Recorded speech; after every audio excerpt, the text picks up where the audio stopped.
Good afternoon. Today we're speaking with House candidate for Windsor County W2, representative for Weathersfield, Cavendish, and Baltimore.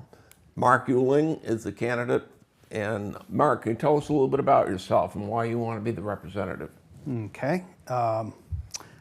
We moved up here 18 years ago, my wife and I and two young children, and we managed to run them through a great school system in Weathersfield, and then they recently graduated Woodstock, and I heard that you were not going to run again. So I decided that I was going to step up and really engage further and try and give back to my community that had given us such a great childhood for our children. My personal background is I'm originally from New York, started coming up to Okemo and Pico when I was just a little tyke and really loved the area. And after going to high school and college and spent some time living in Europe, I was in television, theater, film, opera down in New York City and North Carolina working on feature films. We decided we really needed a change from that when we had children, so we came up here and really found the quality of life that we were looking for. And this community has given so much to us. We feel the need to give back. And after 5 terms on the school board and 5 terms on the SU and several other groups, it's time to step on up to Montpelier. And how many budgets did you work on with school? 5 for each. 5 for each. 5 for each. And so I guess I'm a glutton for punishment. It's something that's near and dear to my heart, and it's something that really is going to require a lot of work. It is the bulk of our tax burden as far as our property taxes, and I fundamentally think that it needs to be reworked completely. We need other sources for our education funding other than simply relying on property taxes. Okay. Let's dive right into the education funding. You kind of almost took away my question. Student enrollment has been declining for years, contributing to the per pupil cost of education. What are your thoughts from the recently released report that class sizes can be increased? And how could we accomplish that if it's desirable? Well, one of the things that sets our communities apart from other states in the nation really is the quality of life, and part of that has to do with the small class sizes that we enjoy. I don't think that we can continue on our current path, primarily due to the limitations of the way we're funding special education. I think it's just gobbling up a large portion of our general education budget, and so we really need to change some of how that's done. I don't think there's an appetite for severely increased class sizes, particularly in the elementary and middle school level. I think you've got a lot more leeway for consolidated services on the high school level. The pupils are older, they're able to spend more time on buses. It's a more tolerable change at the upper levels. One possible solution is to engage in looping or multi-year education models. That's one way to get more students in the classroom. That requires an obligation, additional funding, training, and expertise from the state to help facilitate that. So that's one place where we can start shifting to local control and expertise, and not necessarily, so we're basically, what I'm saying is that we can rely on guidance and research and funding from the state and still maintain the local control that we're looking for. Very good. In 1997, the Brigham decision that Vermont was not fulfilling our constitutional requirement that all students receive an equal education. There's been numerous attempts to achieve that level. Act 46 was one. there's been a lot of criticism with some of the attempts we've made to make education. With the recent one that is just starting to be implemented is pupil weighting. What are your thoughts, and are we there yet with the equitable education for all Vermont students? I don't think we're there yet. I think we've made good strides, but I think it's heavy again on the special education side.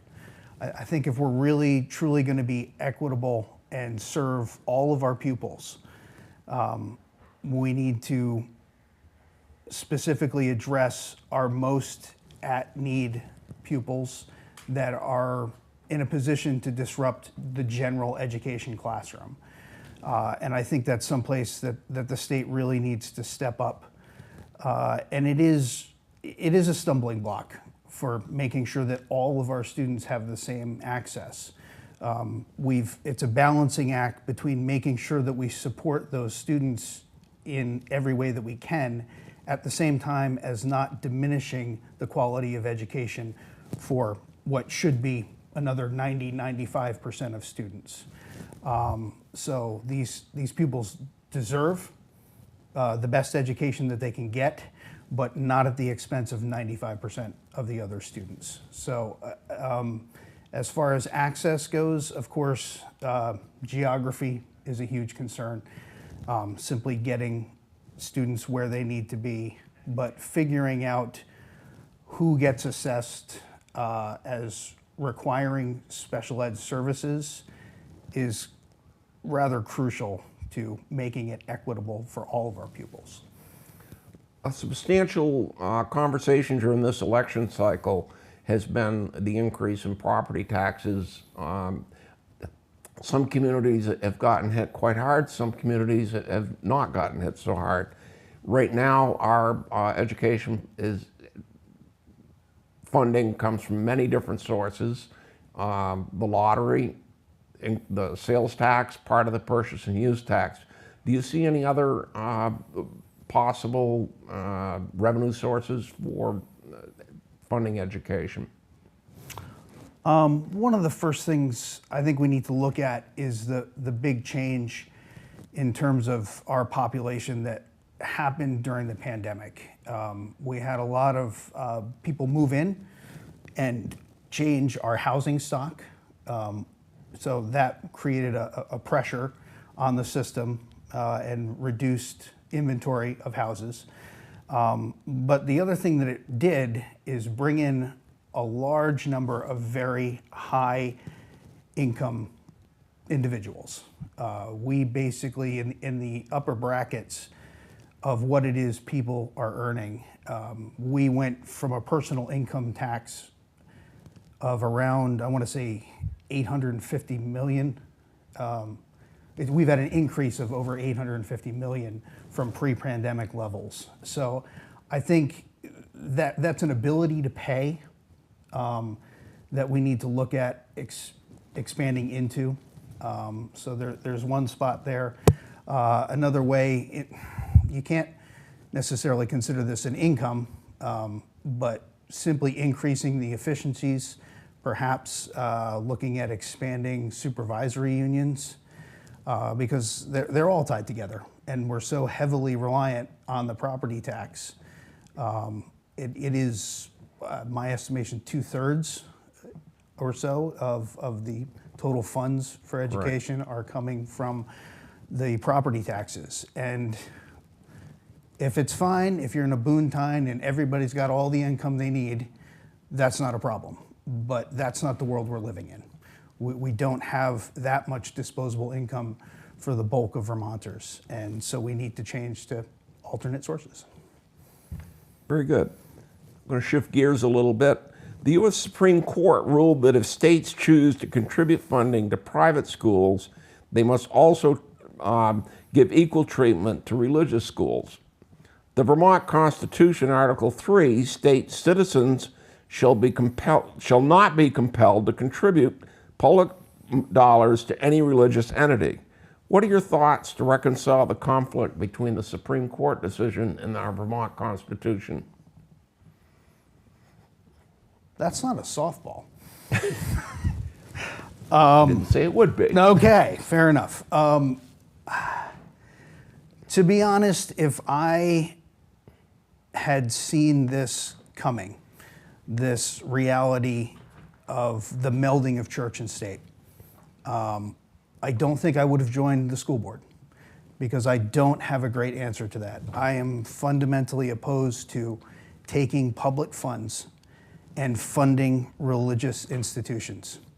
Now, perhaps there's leeway in separating out different curriculum, but it's something that I have no experience doing.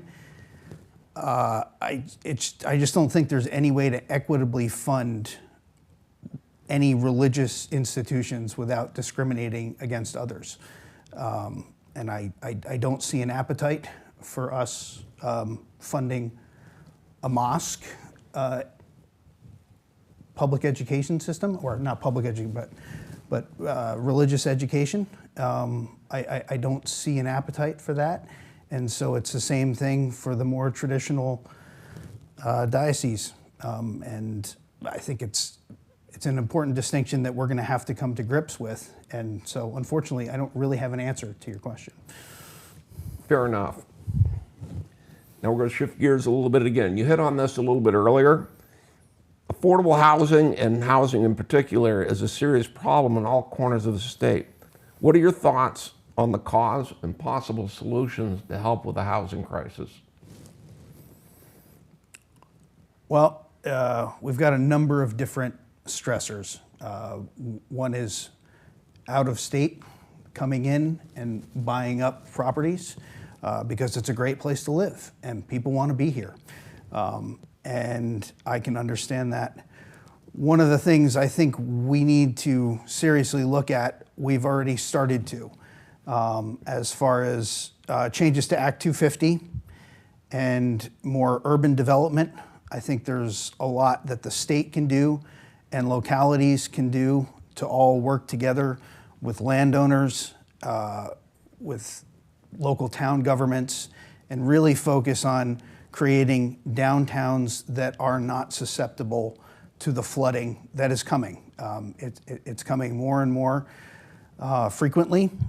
And so there's a number of different things that can be done to work with that. One thing I think the state needs to move over to is pre-planned septic and water plans that will have a couple of different categories that different regions can institute for sustainable, smaller, reasonable housing. I think we really need to look at mitigation of our water system damage from flooding. And the best way to do that is simply have planned, conscious development that is agreeable to all different stakeholders. There's other things that the state could probably do. There is some regulation that is problematic in terms of certification of different fields. I think we need to streamline that. For instance, I believe New Hampshire can certify electricians at twice the rate that Vermont can. So where exactly that falls with state regulators, or if it's a union negotiation, I'm not really sure, but we shouldn't put ourselves at a competitive disadvantage, because if you can get it planned and you can get it plumbed and you can get it built, but you can't get it wired or you can't get it inspected, you really haven't made the progress that you need to. And so we really need to start looking at modest housing stock increases, and that's going to take everyone. That can't be by mandate from the state. It can't be only from developers. It's all of our land. It's all of our property. There's lots of different stakeholders, and we need to come at it from a collaborative position. That kind of leads into the next question. During the last session, significant changes were made to Act 250 development laws. that law is almost 50 years old, and this was really the first time that there have been significant changes made. Are we in the right place, or we to continue to look at changes to Act 250? I suspect we need to look at more. I really haven't poured through it that extensively, but it is one of the things that I've heard about since moving to Vermont 18 years ago. There's a lot of blame placed on it. As soon as I moved here, heard all about it, and I assumed that it was something that had probably been passed in 2000 or so. I was shocked to find that it was 50 years old. So that aspect of it, again, there's just so many different aspects that we need to address. So there needs to be more. I would hope that the development community can see the progress that has been made, because I think one of the last things we want to be doing is naysaying the work of our legislature, particularly when it does work for the industry. Most of the growing economies and states and areas, especially through the United States, the states are their own cheerleaders. So let's address our problems, let's work through them, let's fix them, but let's not get bogged down in the negative speak about what a terribly overregulated state it is, because that only discourages development. Thank you. Changing gears again, Act 18 from the 21-22 session, what was been labeled the Clean Heat Standard, established a 2-year study period to determine the cost and implementation of the bill. This discussion will be near the top of the agenda for the 25 session. If you're elected, what are your thoughts on the Clean Heat Standard? I think it still needs to go through the process. I don't think it's all been nailed down yet. I think the preliminary numbers are in, and some of them, quite frankly, are shocking as far as the actual cost of what the ideal implementation would be. That said, it hasn't been fully crafted. It hasn't been written. And I don't think we should be approaching any legislative session based on opposition research, essentially. You've got groups from outside Vermont that has determined what it is we will be doing in the 2025 session. And I don't think that's accurate. I mean, the population is not electing us based on whether or not we have a crystal ball and can see into the future. We need to sit down, we need to go through the committee work, and we need to craft it. And honestly, I think what hasn't been figured in yet are the cost savings. I mean, if all you're looking at is the outlay over all time at current prices without any economy of scale, without factoring in the savings that come from that, and that really is, the Clean Heat Standard is trying to make these innovations and essentially money-saving options available to more of the population. If you've got untold income and you can just install whatever it is you want, you can take advantage of the most efficient systems. And if we're to go with a system that simply does that, we're leaving the bulk of Vermonters behind. So we need to figure out exactly what those numbers are going to be, what the savings are going to be for the outlay, and recognize it for what it is. We've got no control over our fossil fuel industry. It's completely controlled by the market, if I understand it correctly. Correct. So we don't have a Public Utilities Commission for fossil fuels. It simply isn't there. And they're businesses. These are our neighbors. This is their livelihood. I don't think it's fair to assume that anybody, whether they're in office currently or whether they're looking to achieve office, is going to vote for $3, $4, $7 per gallon fossil fuel tax. It simply isn't going to be there. I'm not going to do it as a consumer of these fuels. So we seriously need to look at those numbers as they come in and recognize how it is we can get there. And if we don't come up with a good answer, it doesn't get voted through. I mean, it's still got to go through 2 houses, and it's still got to be approved in order to be signed on. So until it's crafted, I think it's folly to say that I'm voting for or against something. Very good. Forgive me, this one wasn't on the list. Go ahead. Vermont has a significant number of people unhoused, homeless people that we have housed in motels. Currently, there are several shelters being established. Do you see any solutions or guardrails that should be put on the homeless sheltering that we have in place now? I do. I like the notion of the public works projects and the Job Corps model. If you can establish a way for people to do the most responsible thing, I have a feeling that a lot of times people do that. I'm opposed to ceaselessly spending money on hotel rooms.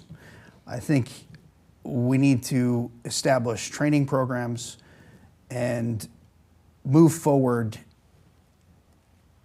with a process by which the unhoused can help establish sustainable housing. We're talking about safety. We're talking about people not freezing to death. And we're talking about community members contributing for themselves and for their fellow citizens. I mean, it's exactly the same thing as any other communal barn raising we used to have here. I think there needs to be reciprocity. I think if the public is expected to take care of the most needy, I think it's reasonable to assess what it is they can give back and help us with provisions for their own security. So I guess that's kind of a long, drawn-out answer, but anything that resembles people helping out in their own community to provide bare-bones, essential housing for themselves, I'm all in favor of. I just don't think that individual hotel units are sustainable. Shifting gears again, if you're elected, you will have an opportunity to write down one of the 12 committees that the Vermont House has. Which committee would be your primary choice and which committee would be your second choice, and why? Education, because I think education funding is probably the biggest obstacle we face to affordability in Vermont. So that would be the first one. And then probably agriculture. That's just something that piques my interest and I have a little bit of experience with. Okay. Are there any priorities that come to mind that we haven't discussed today?